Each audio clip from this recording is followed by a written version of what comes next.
राष्ट्र सर्वप्रथम राष्ट्र सर्वप्रथम राष्ट्र सर्वप्रथम राष्ट्र सर्वप्रथम राष्ट्र सर्वप्रथम की बात कार्यक्रम में आप सभी राष्ट्रवासियों का हार्दिक स्वागत है। प्रधानमंत्री नरेंद्र मोदी करीब 9,500 करोड़ रुपए की विकास परियोजनाओं का उद्घाटन और भारतीय जनता पार्टी की एक रैली को संबोधित किया। टीवी के प्रमुख चंद्रशेखर जोसेफ विजय ने तमिलनाडु के 9वें मुख्यमंत्री के रूप में शपथ ली। उत्तर प्रदेश में योगी कैबिनेट विस्तार से पहले बेटे को मंत्री पद न मिलने की अटकलों के बीच बीजेपी नेता बृजभूषण शरण सिंह ने एक सांकेतिक पोस्ट शेयर किया। प्रधानमंत्री नरेंद्र मोदी ने 10 मई को बेंगलुरु में एक जनसभा में कांग्रेस पार्टी की कड़ी आलोचना करते हुए विपक्ष पर अपने सहयोगियों और मतदाताओं दोनों के साथ विश्वासघात करने का आरोप लगाया। चेन्नई में तमिलनाडु के मुख्यमंत्री के रूप में शपथ लेने के बाद चंद्रशेखर जोसेफ विजय द्वारा अनुमोदित पहले निर्णयों में मुफ्त बिजली, नशीली दवाओं पर कड़ी कार्रवाई और महिलाओं की सुरक्षा सुनिश्चित करने के उपाय शामिल थे। हेमंता बिस्व शर्मा को सर्वसम्मति से एनडीए विधायक दल का नेता चुना गया है। भाजपा नेता 12 मई को लगातार दूसरी बार असम के मुख्यमंत्री के रूप में शपथ लेंगे। प्रधानमंत्री नरेंद्र मोदी ने तमिलगा वेत्री कशगम प्रमुख सी जोसेफ विजय को तमिलनाडु के मुख्यमंत्री पद की शपथ लेने पर बधाई देते हुए केंद्र राज्य सहयोग पर जोर दिया। सपा प्रमुख अखिलेश यादव ने भाजपा पर पूंजीवाद को बढ़ावा देने का आरोप लगाते हुए पेट्रोल और डीजल की कीमतों में जल्द वृद्धि की आशंका जताई। भारत ने एक बार फिर अपनी सामरिक शक्ति और रक्षा तकनीक का प्रदर्शन करते हुए उन्नत अग्नि मिसाइल का सफल परीक्षण किया। पंजाब के विद्युत उद्योग, निवेश प्रोत्साहन एवं स्थानीय सरकार मंत्री संजीव अरोड़ा को कथित मनी लॉन्ड्रिंग मामले में सेक्टर 2 स्थित उनके आधिकारिक आवास पर तलाशी अभियान के बाद प्रवर्तन निदेशालय ने गिरफ्तार कर लिया है। बेंगलुरु में आयोजित आर्ट ऑफ लिविंग के 45वीं वर्षगांठ समारोह में प्रधानमंत्री नरेंद्र मोदी ने हिस्सा लिया। इस दौरान उन्होंने ध्यान मंदिर के लिए शुभकामनाएं दी और कहा कि बेंगलुरु ने भारत की संस्कृति और आध्यात्मिक पहचान को नई ऊंचाई दी है। प्रधानमंत्री ने कहा कि ध्यान और प्राणायाम भारत के संस्कारों का अभिन्न हिस्सा है, जिससे पूरी दुनिया प्रभावित हो रही है। उन्होंने कहा कि 45 वर्ष पहले श्री श्री रविशंकर द्वारा बोया गया आर्ट ऑफ लिविंग का बीज आज विशाल वटवृक्ष बन चुका है, जो दुनिया भर के लोगों के जीवन को छू रहा है। मैं आर्ट ऑफ लिविंग परिवार को इस ध्यान मंदिर के लिए अनेक अनेक शुभकामनाएं देता हूं। बेंगलुरु का माहौल, यहां का वातावरण कुछ अलग ही होता है।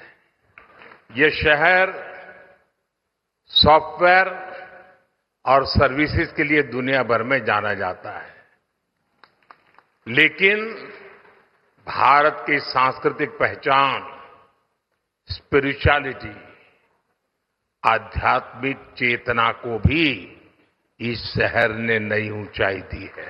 योग, ध्यान, प्राणायाम भारत के संस्कारों का अभिन्न हिस्सा रहे हैं।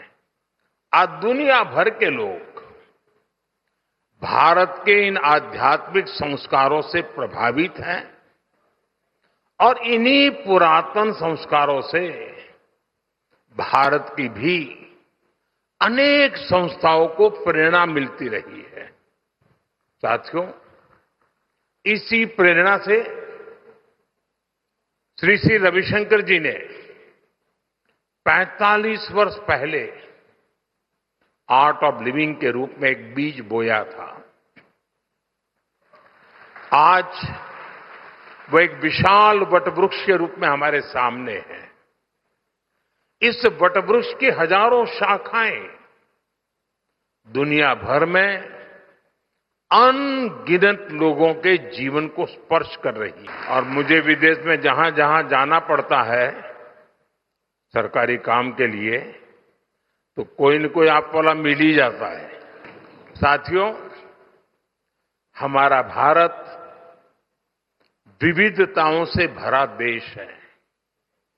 इतनी भाषाएं, इतनी परंपराएं, अलग अलग रीति रिवाज, उपासना के अलग अलग तरीके, जब हम इसे देखते हैं तो एक स्वाभाविक प्रश्न हम सबके मन में आता है, आखिर इन सभी सुंदर विविधताओं को जोड़ने वाला मूल तत्व क्या है? इसका उत्तर है स्वयं के लिए नहीं, बल्कि दूसरों के लिए जीना। हमारे यहां कहा गया है, अष्टादश पुराणेषु व्यासस्य वचनम द्वयम परोपकाराः पुण्याय पापाय परपीडनम। अर्थात दूसरों की सेवा करना पुण्य है और पीड़ा देना पाप है। सेवा परमो धर्म है। ये हमारे समाज का स्वाभाविक चरित्र है। पीढ़ी दर पीढ़ी ये संस्कार सरिता हम सबको संस्कारित करती है, प्रेरित करती है, ऊर्जावान बनाती है। भारत के अनेक आध्यात्मिक आंदोलनों ने अंततः स्वयं को मानव सेवा के माध्यम से ही अभिव्यक्त किया है। मुझे खुशी है कि आर्ट ऑफ लिविंग के हर प्रयास में सेवा की इसी भावना का प्रतिबिंब नजर आता है। मैं एक बार फिर श्री श्री रविशंकर जी को, गुरुदेव को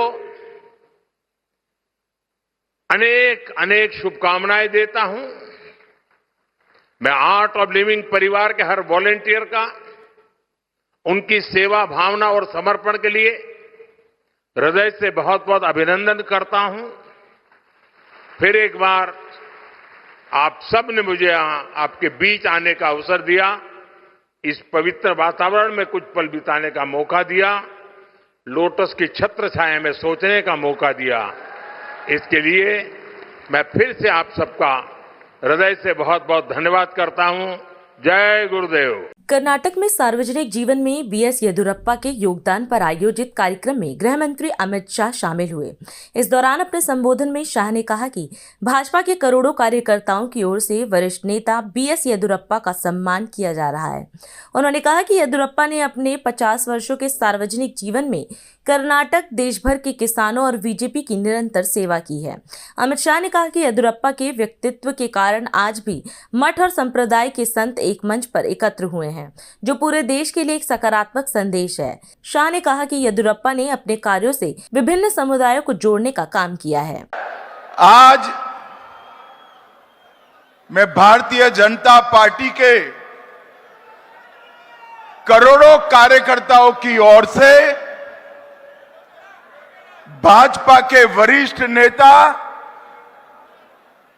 और देश के प्रस्तापित किसान नेता श्रीमान बीएस येदियुरप्पा जी का सम्मान करने के लिए यहां आए।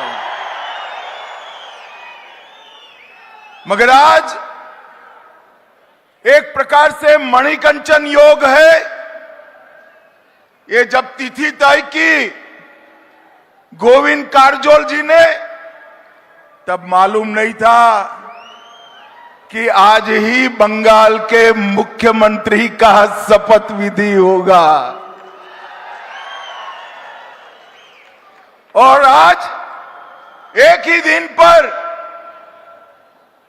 येदियुरप्पा जी के 50 वर्ष के लंबे सार्वजनिक जीवन के बाद कर्नाटक, देश भर के किसान और भारतीय जनता पार्टी की 50 साल तक सेवा करने के लिए येदियुरप्पा जी के सम्मान का आज ही दिन तय हुआ है। और आज हमारी विचारधारा के अनुयायियों के लिए भारत माता को आराध्य मानकर जीवन जीने वाले सभी देश के लोगों के लिए बहुत बड़ा दिन है कि जिस भूमि पर श्री अरविंद, श्री विवेकानंद जी, रामकृष्ण परमहंस और हमारी विचारधारा के पुरोधा श्यामा प्रसाद मुखर्जी का जन्म हुआ, वहीं आज भगवा लहराने का काम हुआ है। भाइयों बहनों, मैं स्वागत समिति के अध्यक्ष और सभी मेंबर्स को हृदय पूर्वक एक और बात के लिए अभिनंदन करना चाहता हूं। कर्नाटक मैं 2014 से आ रहा हूं। कई मंच मैंने पूजनीय संतों के साथ साझा किए हैं। येदियुरप्पा जी के व्यक्तित्व के कारण आके आज एक ऐसा मंच हमारे सामने है जहां सभी मत संप्रदाय के स्वामी जी है। और ये बात पूरे कर्नाटक के लिए, पूरे देश के लिए एक संदेश लेकर जाती है कि जो आप इस प्रकार का जीवन जीते हो तो मत, संप्रदाय और किस जाति के आप स्वामी जी हो, इस किस जाति के अनुयायी आपके फॉलोअर है, इसको देखे बगैर सभी लोग आज एक मंच पर एकत्रित आए हैं। ये भी बहुत बड़ी बात है। मैं आज सबके अलग अलग नाम लेने की जगह जिन्होंने कर्नाटक की पवित्र भूमि पर धर्म को पकड़ कर रखा है, धर्म के आधार पर समाज का हमेशा मार्गदर्शन किया है और यहां पर अनेक प्रकार की शिक्षा से लेकर, पोषण से लेकर अनेक सामाजिक प्रवृत्तियां भी ये महान स्वामी जियों के मठों से हुई है।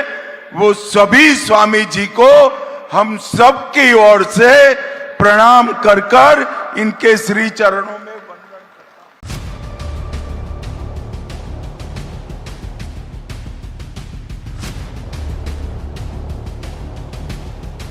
गाय को माता का दर्जा दिया गया है, जो हमें पारिवारिक सिखाया गया है। गाय का दूध सारे खान में सर्वोपरि है, लेकिन आज गाय की बढ़ती संख्या एक्सीडेंट का कारण बन चुकी है और गंदगी एक बहुत बड़ी चुनौती है।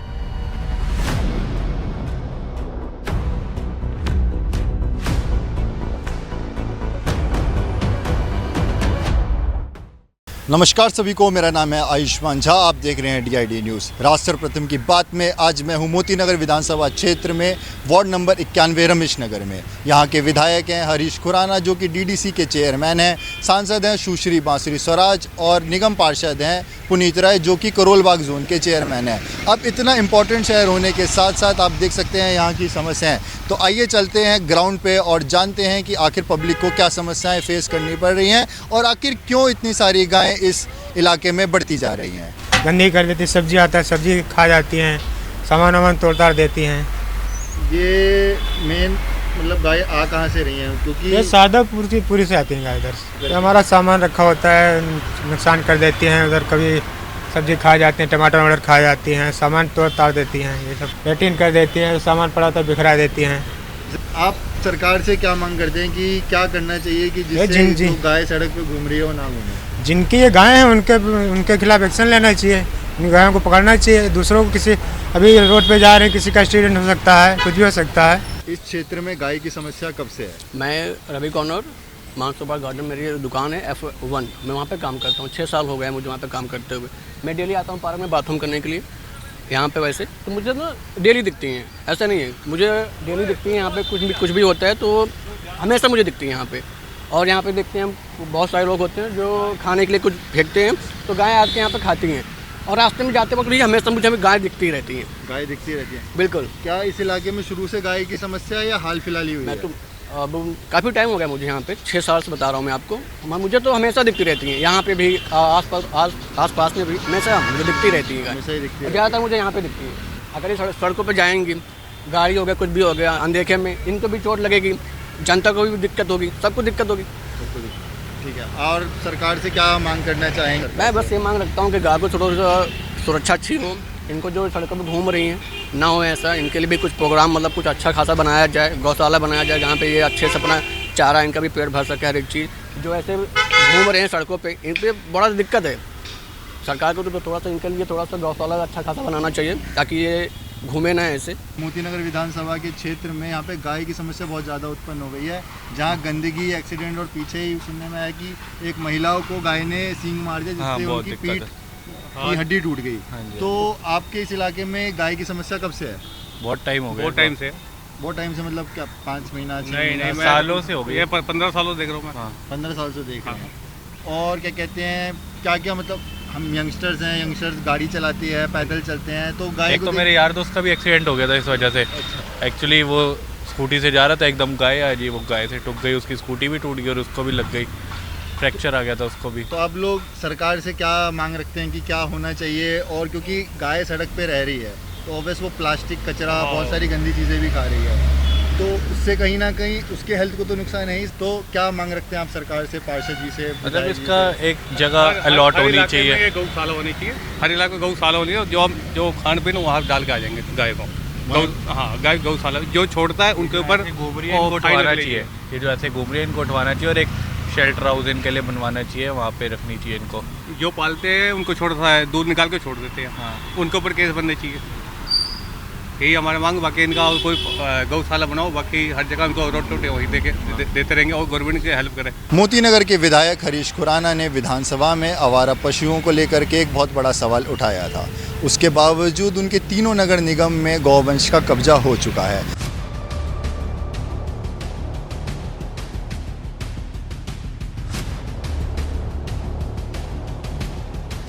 अध्यक्ष जी, मैं आपके माध्यम से सरकार का ध्यान मोतीनगर विधानसभा क्षेत्र में बढ़ती हुई बेसहारा गायों के गंभीर समस्या की ओर आकर्षित कराना चाहता हूं। अध्यक्ष जी, आज स्थिति ये है कि मुख्य सड़कों पर, गलियों में, बाज़ारों में, रिहायशी इलाकों में, यहाँ तक कि रिंग रोड के जैसे व्यस्तम जो रोड्स हैं उस पर भी गायें जो हैं खुलेआम वो लोग छोड़ देते हैं। जो इनके डेयरी वाले हैं वो छोड़ देते हैं, उसकी वजह से ट्रैफिक जाम की समस्या बढ़ रही है, दुर्घटनाएं हो रही हैं। और जो अचानक सड़कों पे गायें आ जाती हैं उसकी वजह से वाहन चालकों को जो भारी परेशानी का सामना करना पड़ रहा है और कई बार बहुत गंभीर दुर्घटनाएं भी हो रही हैं। अध्यक्ष जी, मैं आपकी तरफ ध्यान देना चाहता हूँ, जन सुरक्षा को तो खतरा है ही। जब ये गायें आक्रामक हो जाती हैं, कई बार बुजुर्गों को और बच्चों को गंभीर खतरा पैदा हो जाता है। ये भी बहुत चिंताजनक विषय है। स्वच्छता और स्वास्थ्य का गंभीर मामला तो है ही। कूड़े के ढेर पे जब ये हमारी गायें उनको खाती हैं तो उनको गंभीर समस्या उनको भी होती है। तो तमाम तरह की जो परेशानियां हैं इसकी तरफ मैं सरकार का ध्यान देना चाहता हूँ। मैं सरकार से आग्रह करता हूँ कि आवारा गोवंश को पकड़ने के लिए, उनको पुनर्वास के लिए एक विशेष अभियान चलाया जाए। मोतीनगर के क्षेत्र के अंदर स्थायी अगर गौशाला का कोई स्थान बनता है तो उनको एक स्थान व्यवस्था की जाए। संबंधित विभाग जैसे नगर निगम जो हैं और पशुपालन विभाग को बेहतर समन्वय स्थापित करने के साथ साथ उनको पकड़ने के लिए और अवैध डेयरी जो मालिक है और जो पशुपालक हैं उन पर सख्त से सख्त कार्रवाई हो। मुझे लगता है कि ये समस्या सिर्फ मोतीनगर विधानसभा क्षेत्र की नहीं है, जबकि पूरे दिल्ली में आज ये समस्या विकराल रूप लेती जा रही है। पशुपालकों को, जो इनके जो डेयरी पालक है, उन पे सख्त से सख्त कार्रवाई हो। मैं आपके माध्यम से सरकार से निवेदन करता हूँ। बहुत बहुत धन्यवाद। आखिर में सवाल यही उठता है कि नगर निगम यानी म्युनिसिपल कॉरपोरेशन ऑफ दिल्ली विधायक जी की बात क्यों नहीं सुन रही हैं? क्या वो किसी बड़े हादसे का इंतजार कर रही हैं? बाकी आपको क्या लगता है वो आप हमें बता सकते हैं। ऐसी और अन्य खबरों के लिए आप DID न्यूज़ पे बने रहिए। मैं आयुष्मान झा, राज सर्वप्रथम, वंदे मातरम। अभी समय है एक ब्रेक का, हम चलते हैं ब्रेक पर, आप कहीं जाए नहीं, छोटा सा ब्रेक। श्रेया फर्निशिंग लेकर आया है आपके लिए होम कलेक्शन, जिसमें आपको मिलता है upholstery fabric, designer curtains, home and office decoratives, carpets and sofa cover कम से कम दाम में कीर्ति नगर में आपके लिए उपलब्ध है। Kamal Buildtech Private Limited, fulfilling promises. With our professional team and experience of delivering projects, in past we guarantee you peace of mind and top quality work in an affordable price. और अधिक खबरों के लिए आप हमारे YouTube channel दैनिक India दर्पण को अभी सब्सक्राइब करें और नोटिफिकेशन के लिए बेल आइकन को प्रेस करना ना भूलें। राष्ट्र सर्वप्रथम की बात कार्यक्रम में ब्रेक के बाद एक बार फिर आप सभी राष्ट्रवासियों का स्वागत। उत्तर प्रदेश पुलिस द्वारा आयोजित द्वितीय Akhil Bharatiya police badminton cluster प्रतियोगिता का भव्य शुभारंभ किया गया। इस मौके पर मुख्यमंत्री योगी आदित्यनाथ भी कार्यक्रम में मौजूद रहे। अपने संबोधन में मुख्यमंत्री ने कहा कि देश भर से करीब 1400 खिलाड़ी इस प्रतियोगिता में हिस्सा लेकर पुलिस और पैरामिलिट्री बलों की फिटनेस और सामर्थ्य का प्रदर्शन कर रहे हैं। उन्होंने सभी खिलाड़ियों और कोचों का स्वागत करते हुए कहा कि उत्तर प्रदेश की धरती पर पहली बार इस प्रतियोगिता का आयोजन हो रहा है। मुख्यमंत्री ने कहा कि आज खेल केवल प्रतिस्पर्धा तक सीमित नहीं, बल्कि एक भारत श्रेष्ठ भारत और राष्ट्र निर्माण का सशक्त माध्यम बन चुके हैं।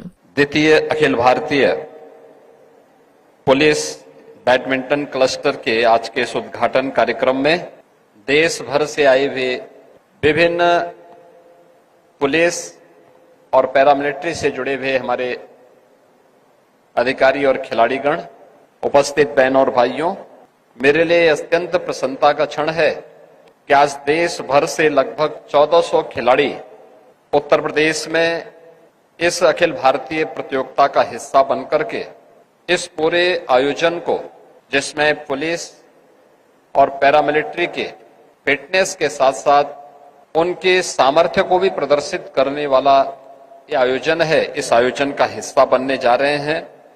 मैं इस अवसर पर सभी प्रतिभागी खिलाड़ियों, उनके कोचेज, सपोर्ट स्टाफ का उत्तर प्रदेश की इस धरती पर हृदय से स्वागत करता हूं।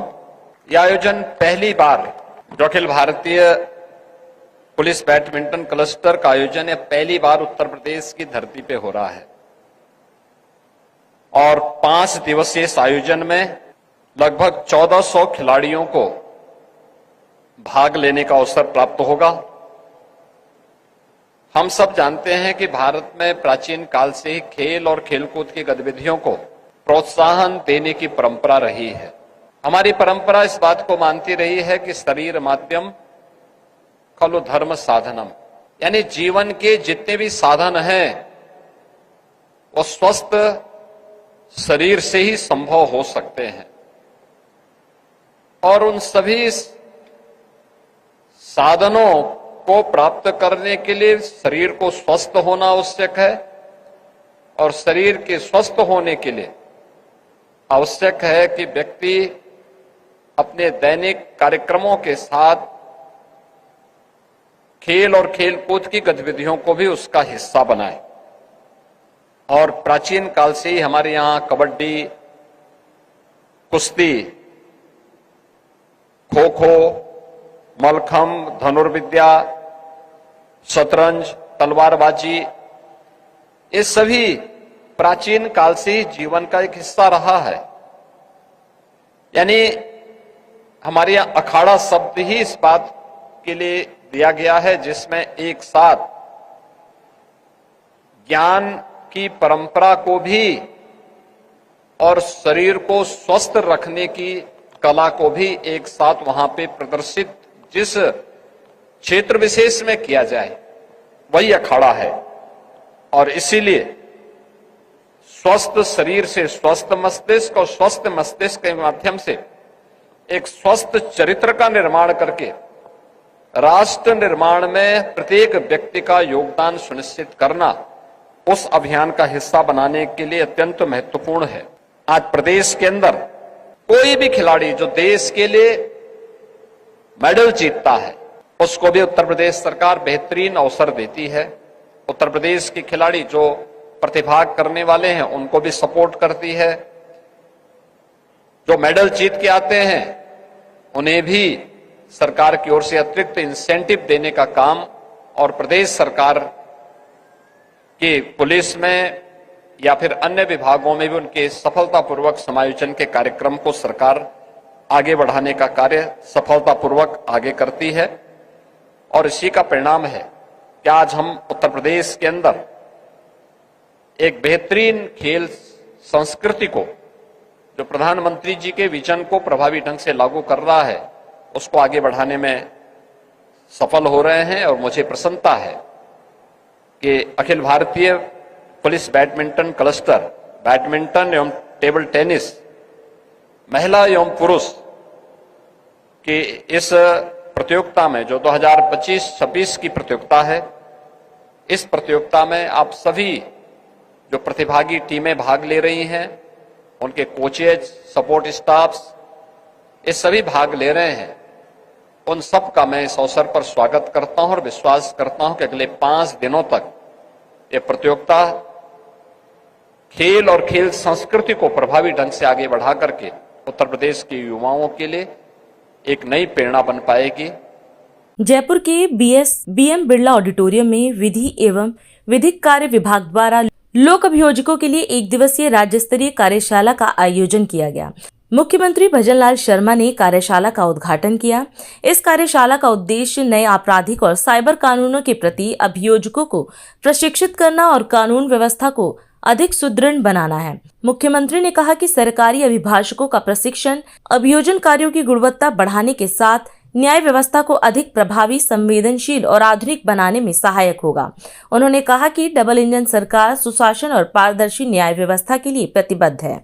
मेरे भाइयों, लोक अभियोजक एवं विशेष लोक अभियोजकों का ये कार्यशाला हमारे नए अपराध कानूनों, साइबर कानूनों, दिव्यांगजनों से जुड़े कानूनों, जागरूक, संवेदनशील और दक्ष तो बनाता है, लेकिन इसके साथ साथ इस कार्यशाला में आपको सरकारी अधिवक्ता या अभियोजन अधिकारियों का प्रशिक्षण एवं क्षमता वृद्धि करता है। न्याय व्यवस्था को अधिक प्रभावी और संवेदनशील एवं आधुनिक बनाना, नवीन आपराधिक कानूनों के प्रभावी क्रियान्वयन पर प्रशिक्षण, न्यायालयों में नई विधियों के व्यवहारिक अनुप्रयोग पर चर्चा, साइबर अपराधों की रोकथाम, डिजिटल साक्ष्यों के उपयोग एवं विशेषज्ञ मार्गदर्शक, तकनीकी अपराधों से निपटने में अभियोजन की भूमिका पर विमर्श, दिव्यांगजनों विशेष रूप से सक्षम व्यक्तियों के लिए संवेदनशील न्याय व्यवस्था पर विचार विमर्श, न्याय को अधिक सुलभ, माननीय एवं सहयोगात्मक बनाने पर जोर, विभाग की उपलब्धियों पर कार्यों का प्रस्तुतिकरण, राज्य में अभियोजन तंत्र को सुदृढ़ करने हेतु नई नियुक्तियों का उल्लेख, विभाग में उपलब्धियां भावी योजनाओं पर आधारित लघु फिल्म आपने दिखाई, न्याय प्रणाली को जन्मोन्मुख एवं सुदृढ़ बनाने का संकल्प आपने लिया है। आपकी कार्यशाला में इतना काम आज हुआ है और ये आवश्यक भी है, और आवश्यक इसलिए है कि आप उन व्यक्तियों को सहयोग करते हो, सरकार का सहयोग करते हो, जिसमें सरकार के साथ आम जन की सहभागिता होती है। उनके उस जो न्याय का अवधारणा है उसको आगे बढ़ाते हुए अब सरकार के पक्ष के साथ साथ आम जन की जो इच्छा और अपेक्षा है उसको भी आप पूरा करते हैं। कभी कभी मेरे मन में कई सवाल भी आते हैं। सवाल ये आते हैं कि इधर जनता का आप पर भरोसा है और इधर सरकार का भी आप पर भरोसा है। जब इतना बड़ा दायित्व हमारे ऊपर आता है तो वो हमें सोचने को मजबूर भी करता है कि हमें क्या करना चाहिए, कैसे करना चाहिए। इसलिए जहां तक आप जितना कर सकते हैं, मुझे विश्वास है आप कर रहे हैं और आगे भी आप करते रहेंगे। आने वाले समय में यह कार्यशाला इसी तरह से होती रहे, आपको उनकी जानकारी भी मिलती रहे, अपना आंकलन भी होता रहे। इस आशा और विश्वास के साथ ही आप सभी को बहुत बहुत धन्यवाद। जय हिंद, जय भारत, जय राजस्थान, नमस्कार। और अधिक खबरों के लिए आप हमारे YouTube चैनल दैनिक इंडिया दर्पण को अभी सब्सक्राइब करें और नोटिफिकेशन के लिए बेल आइकन को प्रेस करना ना भूलें। आज हम इस कार्यक्रम में आपसे विदा लेते हैं। आप अन्य खबरों के लिए बने रहे। राष्ट्र सर्वप्रथम, वंदे मातरम, जाग उठा है भारत। राष्ट्र सर्वप्रथम, राष्ट्र सर्वप्रथम, राष्ट्र सर्वप्रथम। हम